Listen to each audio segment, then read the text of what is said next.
ઓમ ગણેશ હર હર મહાદેવ।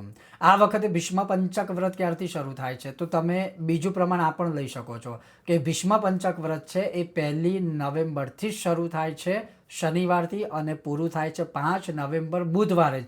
હવે તમે પોતે વિચાર કરો તો 11 ક્યારથી કરવાની રહેશે, એટલે તમને જવાબ મળી જ જશે આમાં।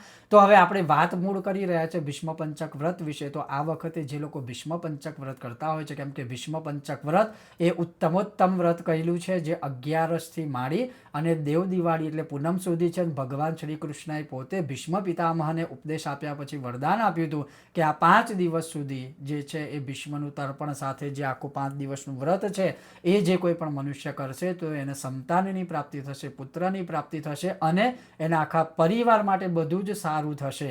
તો આ વખતે ભીષ્મ પંચક જે વ્રત છે એ 1 નવેમ્બરથી 5 નવેમ્બર સુધી રહેશે। ઓમ ગણેશ હર હર મહાદેવ।